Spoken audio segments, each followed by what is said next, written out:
pessoal, vamos lá então, de reversas. Tá? Essas técnicas são para localização de vulnerabilidades, tá? Através de um programa, né, de fonte fechada.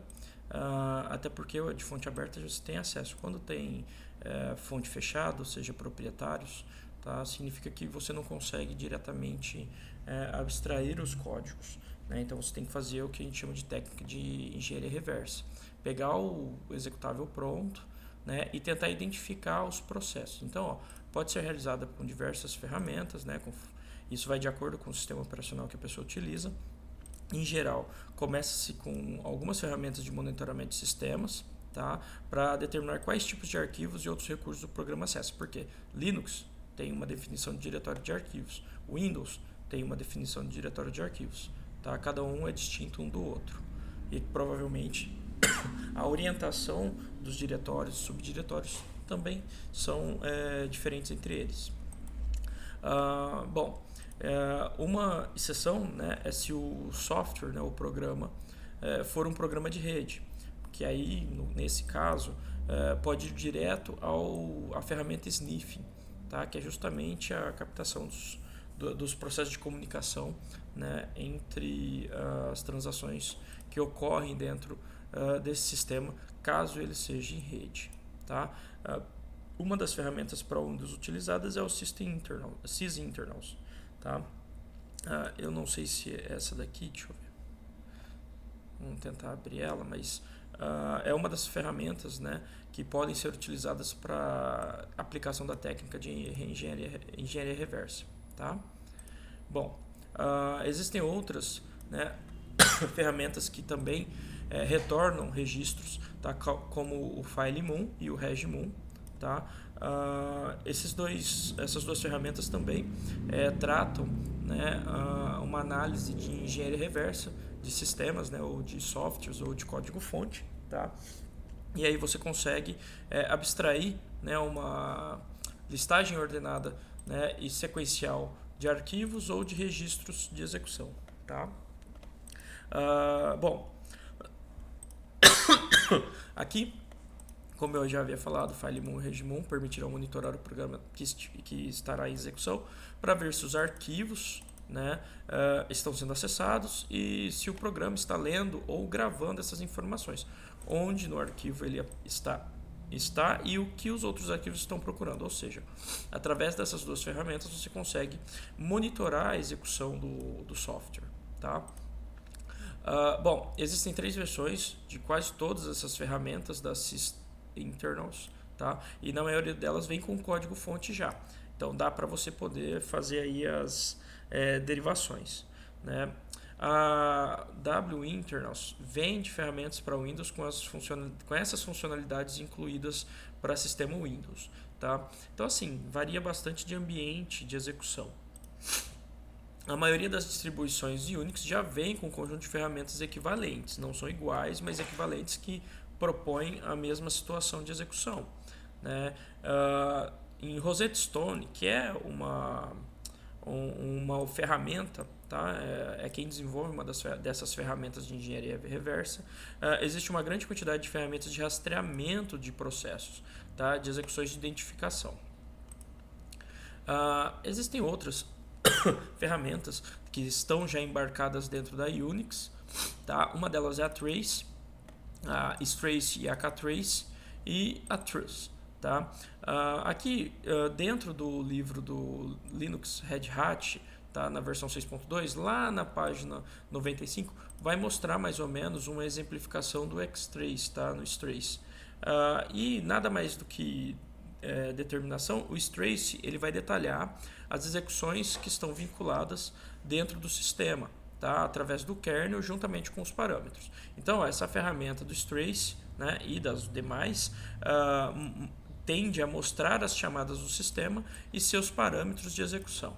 Tá? Então a Strace, Trace, Ktrace, cada uma retorna uma validação do sistema e seus devidos parâmetros. Bom, pode-se então aprender muito sobre a área de programa de rastreamento, tá? E como eles funcionam, qual é o fluxo de execução, tá? Utilizando essas ferramentas, até porque na prática você acaba agregando, né, novas metodologias ou novos métodos ou meios, né, de execução, tá? Lá nos exemplos do livro, tá, eles vão também demonstram que dá para aprender a executar a engenharia reversa, pedindo ao sistema operacional para lhe dizer o que ele está fazendo, tá? Então, assim, dá para você, por exemplo, vou dar um exemplo bem literal, tá? Dá para, por exemplo, você observar a árvore de processos lá quando você dá um Ctrl Alt Delete, né, no sistema do Windows e você pede para visualizar os processos em execução, lá tem árvores de processos. Então você às vezes consegue visualizar quais arquivos em execução estão executando ou iniciaram a execução após o start do software. Então você consegue ter uma visão do sistema antes de iniciar o software e depois. Bom, para então um programa complexo, estaríamos procurando arquivos, né, em temp, ou seja, arquivos temporários de nome fixo, leituras de arquivos graváveis de qualquer pessoa ou quaisquer chamadas de execução e assim por diante. Então, assim, quando a gente está buscando através de engenharia reversa, né, através dessa técnica, a gente, em tese, sempre vai buscar arquivos que estão dentro dos arquivos temporários, porque arquivos temporários são arquivos que estão em edição, estão em modificação, tá? Leituras de arquivos graváveis, buscar arquivos que têm permissão de gravação, tá? Ou quaisquer execução que ocorra dentro do sistema. Bom, existe também o que a gente chama de pesquisa de código binário, que é uma das interfaces, né, uma das facetas, tá, da busca da engenharia reversa, que na realidade é rastreamento, né, dessas execuções de um determinado programa, igual às outras funcionalidades.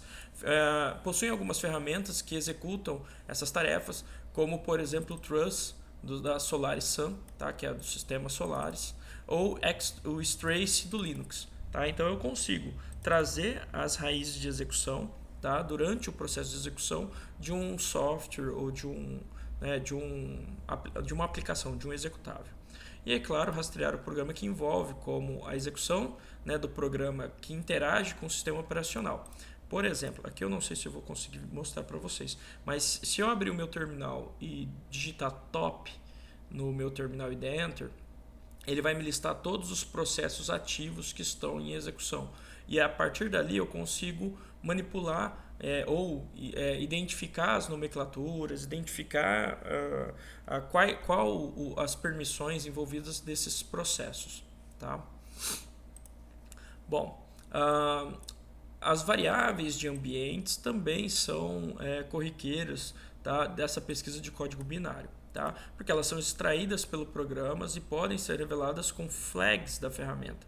Tá? E flags, quando a gente fala flags, são como se estivesse dando avisos, tá? Como se fossem indicações. Tá? E aí, é claro, esses endereços de memórias podem ser revelados através dessas flags. Bom, rastrear no programa através de sua execução pode revelar informações sobre a vulnerabilidade em certos pontos do programa. Só que a gente tem que atentar que esse programa em execução, muitas vezes ele não está sendo executado pelo usuário padrão. Tá? Então, a atribuição de uma elevação de nível tem que ser executada. Tá? E o uso do rastreamento pode determinar onde e quando essa vulnerabilidade ocorre. Até porque não quer dizer que o software executa tal item que ele está vulnerável, mas em algum momento essa execução vai permitir uma vulnerabilidade. Tá? E é isso que o analista, né, de segurança vai buscar. Ele vai falar, eu tenho que dar uma olhada no teu código, não somente para ver se ele está executando tudo certinho, mas se durante o processo de execução ele não está deixando brechas para as vulnerabilidades aparecerem. Bom, e aí então a gente tem os depuradores. Tá? Os depuradores são eles quem determinam, né, os registros dessas vulnerabilidades. Então, debuggers são métodos de se pesquisar as vulnerabilidades dentro de uma execução de um programa enquanto ele é executado. Existem várias implementações de debuggers que a gente, né, subentende. Até as IDEs, né, as interfaces de desenvolvimento, como Eclipse, NetBeans, Visual Studio, né? Entre outros IDEs de desenvolvimento, possuem debugs, né? Ou seja, possuem executores de debuggers para identificar, né, vulnerabilidades ou erros durante, né, a execução. Tá?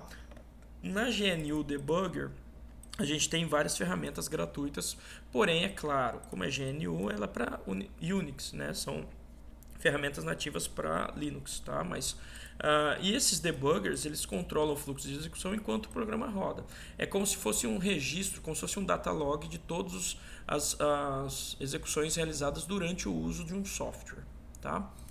Bom, então o programa inteiro pode ser depurado, né? Pode ser debugado, ou partes dele, tá? Isso aí é muito visível nas interfaces de desenvolvimento. Tá?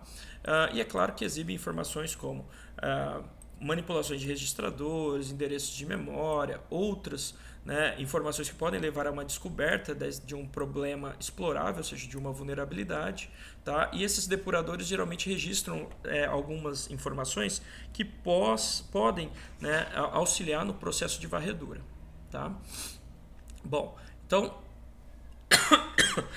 os depuradores eles podem parar em certos pontos da execução, tá? Substituindo ou mudando variáveis, né? Ou parâmetros, tá? Que é claro, a mudança dessas variáveis vai alterar dinamicamente o código da máquina em alguns casos. A mudança desses valores pode alterar o processo do fluxo da programação, tá? Principalmente quando você tem, por exemplo, a inserção de condicionalidades, tipo maior que isso, menor, então executa isso, isso e aquilo. Então, essa mudança dos valores, né, mudança dessas informações pode sim gerar uma alteração. Tá? E os depuradores vão demonstrar essa variância dentro da varredura de vulnerabilidades. Tá? Bom, e a gente tem os desassembladores, né? Ou seja, os desassembladores eles acabam obtendo o código binário e o transformam em alguma linguagem de alto nível, como Java, C#, linguagens como Python, né, Fortran e assim por diante. Tá? Quando a gente fala sobre os desassembladores, a gente tem que lembrar que esses códigos, em tese, estão vindo de recursos. E recursos que muito provavelmente estão bem próximos da linguagem máquina, tá? Que é a linguagem binária. E aí o que mais se aproxima é o assembly, tá? Que consegue tratar de forma limpa as entradas dos valores binários, até porque o assembly ele tem como base recursos de identificação dessa linguagem binária. Tá? E é claro, é preciso ser capaz de ler o código em assembly. Então, assim, os desassembladores têm que conhecer a linguagem assembly para poder interagir ou identificar vulnerabilidades. Bom, um desassemblador, então, para o Windows é o IDA Pro, tá? Lá da Data Rescue. Tá? Esse IDA Pro é um software, né? É uma ferramenta, tá? Que você consegue desassemblar, ou seja, você consegue tratar dados binários para uma linguagem próxima. Então eu consigo, por exemplo, pegar um recurso de programação de código binário de uma placa de rede, tá? E transcrever, porque se você parar para analisar, duas máquinas se conversam através de protocolos de comunicação, rede. E esses pacotes de dados que são transferidos de uma máquina a outra através da rede são códigos binários. E o desassemblador vai conseguir pegar essa comunicação de transferência e transformar ela numa linguagem de alto vínculo, tá? Ou seja, de alto nível. Tá? E aí é claro que quando a gente fala, né, desassembla o código para várias famílias de processadores, significa que essa comunicação, essa troca de dados no nível máquina vai passar a ser visível dentro de processos do sistema, tá? Através dos desassembladores. E aí aqui eu coloquei, né, que inclusive as Java Virtual Machines são os emuladores, tá? Também conseguem ter acesso. Bom, aí a gente tem uma versão de avaliação limitada, né, lá da Data Rescue, da IDA, tá, que vocês podem até verificar se ainda está ativo, né, na época que eu montei o material estava, e tem o Soft Eyes, tá, da NumMega. Tá, esse também é uma outra ferramenta de desassemblador. Tá? Geralmente, desassemblador está correlacionado à disciplina de compiladores, Tá? Então vocês têm uma base aí de tratamento com relação a essas informações lá. Bom, então outras ferramentas relacionadas é o NM ou OBJDump, tá? Mas esses dois aqui, eles são nativos do Linux, tá? São lá da BeanUtils, tá? Lá da GNU, que a GNU é uma fomentadora de ferramentas e recursos para Linux. Bom, o OBJDump, ele manipula arquivos binários, exibe cabeçalhos, símbolos de arquivos binários, e, é claro, código em assembly, tá? Ele vai fazer todo esse transporte através do código em assembly. Já o NM é similar e permite símbolos que são referenciados através desses arquivos binários. Bom, e com isso a gente tem então a auditoria baseada em regras, tá? Que é o último processo, tá? Visível dentro desse conceito, né? De engenharia reversa, onde são gerados análise de documentos desses projetos, leituras de diagramas, né, das engenharias, folhas de informações, especificações das RFCs. RFCs são referências, tá? Referências fomentadas através de um órgão, como um padrão ISO, tá? E assim por diante. E a auditoria então é feita através dessa verificação de conformidade, ou seja, uma verificação se os documentos estão idênticos ou correlacionados ao projeto ou à programação. Que essa auditoria baseada em regras é o que geralmente a banca examinadora faz quando vai analisar um projeto de TCC. Ou seja, ela avalia a documentação que foi prescrita com o que está sendo entregue em execução do software. Tá? Então, com isso, ele examina, né, essas especificações através da leitura e identificação de parâmetros, né, e identificação de protocolos que vai ser possível tratar esses serviços. Tá? Além disso, então, pode ser aplicado a tipos de ataques conhecidos como buffer overflow ou string de formatos. Tá? E é claro que essa auditoria baseada em regras ela vai seguir uma sequência, tá? Para até identificar essa vulnerabilidade. E por fim a gente tem os sniffers, né, que é uma ferramenta que vai pesquisar vulnerabilidade. Elas podem ser usadas em redes, aliás, na realidade o sniffer ele basicamente é executado em processos de comunicação em rede, tá? No qual vai monitorar as interatividades entre os usuários ou entre os dispositivos. E o sniffer ele faz uma cópia, tá? A princípio, ela gera a ideia de criar a possibilidade de copiar dados dessa comunicação, mas é só para verificar se a comunicação foi realizada com sucesso, para verificar que se o que foi transmitido é o que chegou para o destinatário. Tá? Isso vai possibilitar a observação e representação de tendências que ocorrem durante o uso de pacotes que vão desse serviço de um ponto a outro. E aí então a gente sabe que os sniffers eles trabalham em conjunto com a auditoria de regras, tá? Porque o sniffer é justamente uma ferramenta que o auditor de segurança vai executar. E podem ser utilizados na pesquisa de vulnerabilidades de interfaces web, uma vez que o sniffer ele é voltado para essa comunicação em rede. Tá? Como, por exemplo, bugs de validação de entrada, identificação se o que foi disparado é realmente o que foi recebido ou se o valor de entrada é realmente o valor de saída. Tá?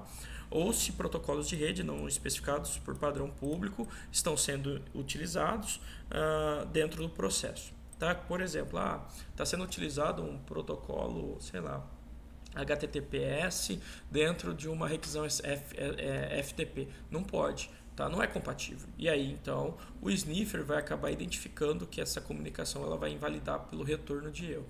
Tá? E finaliza esse arquivo, né, esse slide, nesse processo. Beleza, pessoal?